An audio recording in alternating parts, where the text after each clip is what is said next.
ओम श्री गणेशाय नमः। मंगलम भगवान विष्णु मंगलम गुरुदेव मंगलम पुंडरीकांच मंगलम तनु गुरु ब्रह्मा गुरु गुरु साक्षात् परम तस्मै गुरुवे नमः। सोमवार का व्रत चैत्र वैशाख श्रवण मार्गशीर्ष कार्तिक मास में आरंभ किया जाता है। साधारण इस व्रत को श्रवण मास में आरंभ करें।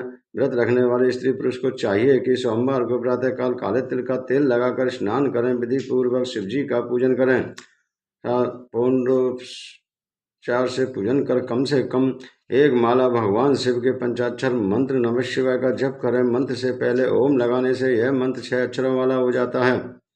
इस मंत्र का जप समस्त कामनाओं को पूर्ण करने वाला है।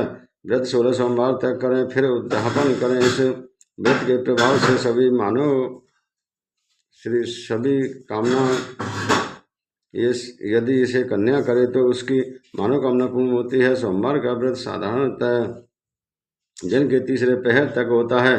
व्रत में केवल एक ही समय भोजन करना चाहिए। सोमवार के व्रत 3 प्रकार के हैं: साधारण सोमवार, सोम प्रदोष और 16 सोमवार। पूजा विधि तीनों की एक जैसी है।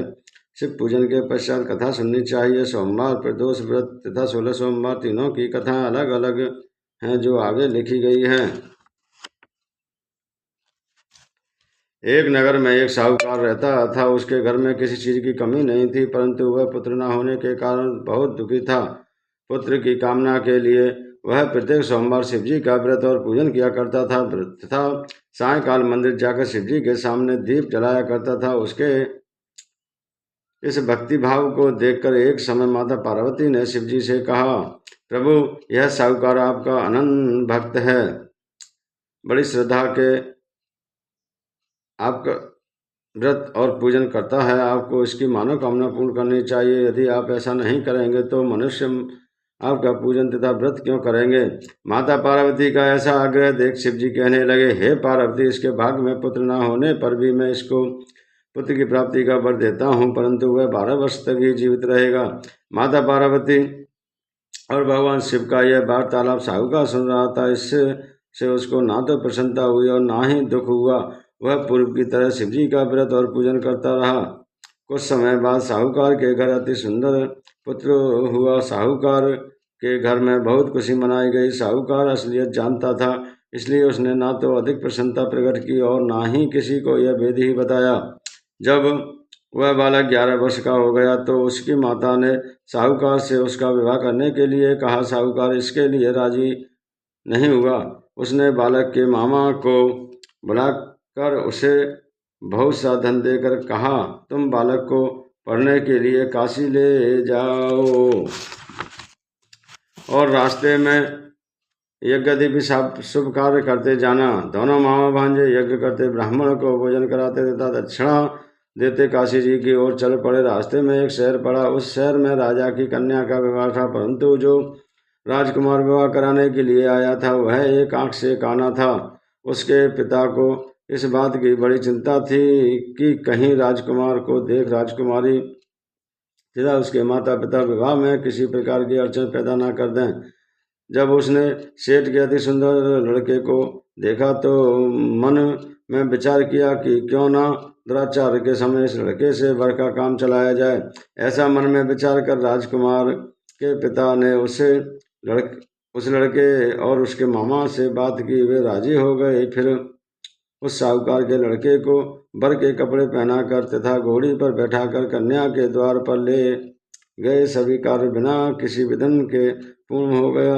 राजकुमार के ने सोचा कि यदि विवाह कार्य भी इसी लड़के से करा लिया जाए तो क्या बुराई है। ऐसा विचार कर लड़के और उसके मामा से कहा, यदि आप फेरों और कन्यादान के काम को भी करा दें तो मैं इसके बदले आपको बहुत सारा धन दूंगा। दोनों ने इसे हर्ष स्वीकार कर लिया।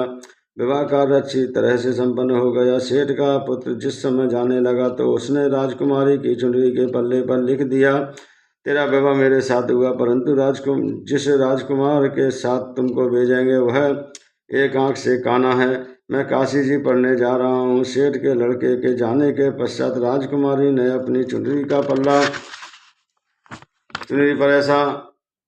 चुनरी पर ऐसा लिखा हुआ पाया तो उसने अपने पिता को सारी बात बताने के बाद काने राजकुमार के साथ जाने से मना कर दिया। राजकुमारी के माता पिता ने अपनी कन्या को विदा नहीं किया और बारात वापस चली गई। उधर सेठ का लड़का और उसका मामा काशी पहुंच गए। वहां जाकर उन्होंने यज्ञ करना और लड़के ने पढ़ना शुरू कर दिया। जब वो लड़के की आयु 12 साल की हो गई, उस दिन उन्होंने यज्ञ रचा रखा था। लड़के की तबीयत खराब हुई, वह अंदर जाकर लेटा और उसके प्राण निकल गए।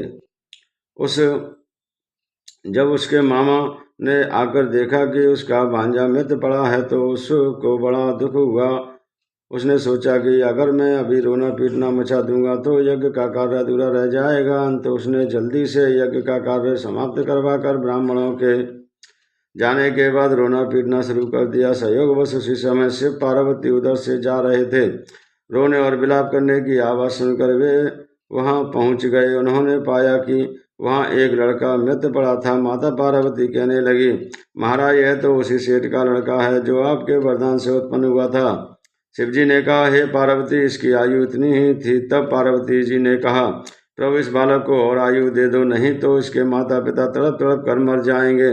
माता पार्वती के बार बार आग्रह करने पर शिवजी ने उसको जीवन का वरदान दिया। शिवजी की कृपा से वह लड़का जीवित हो गया। शिवजी और पार्वती कैलाश पर्वत को चले गए। शिक्षा पूर्ण होने पर वह लड़का और उसका मामा उसी प्रकार यज्ञ शुभ कार्य करते अपने घर की ओर चल पड़े। रास्ते में उसी शहर में आए जहाँ की राजकुमारी से लड़के का विवाह हुआ था।